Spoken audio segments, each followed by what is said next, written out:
Gisaulog karong adlaw ang ika-128th anniversary sa Philippine Independence Day sa laing-laing mga lugar dinhi sa Subo. Ani ang hiniusang report.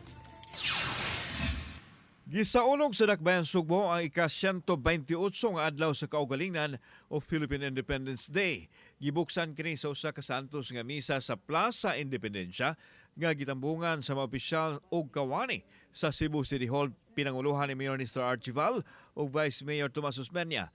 Mitambong usab ang mga men and women in uniform gikan sa AFP, PNP, BFP ug uban pang mga government agency.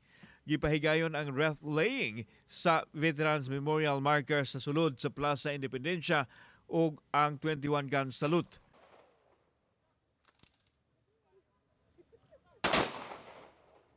Unang mihatag siyang pamahayag ang Vice Mayor o gisundan sa Mayor. And just like all of you, I've studied my share of history. And we learned about all the sacrifices of all the Filipinos who gave up so much so we will be independent.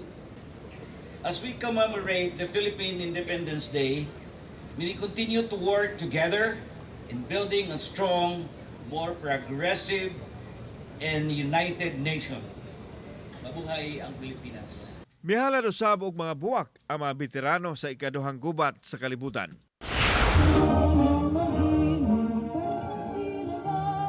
Sa Mandaue City sa may Heritage Plaza gihimo ang komemorasyon sa Philippine Independence Day. Gipangunayan sa mga city officials ang seremonyas nga nag-highlight sa paghandom sa kasaysayan sa mga bayani nga nakatampo sa kagawasan ug pagyukbo sa Philippine flag. May mga pasundayag sab nga mipakita sa abilidad sa mga Mandawihanon. Nag-floral offering ang mga opisyales. Dayon mihimo og 21 gun salute ang kapulisan. We honor the courage, sacrifice, and patriotism of Filipinos who fought for our freedom and believe in our nation's right to chart its own future.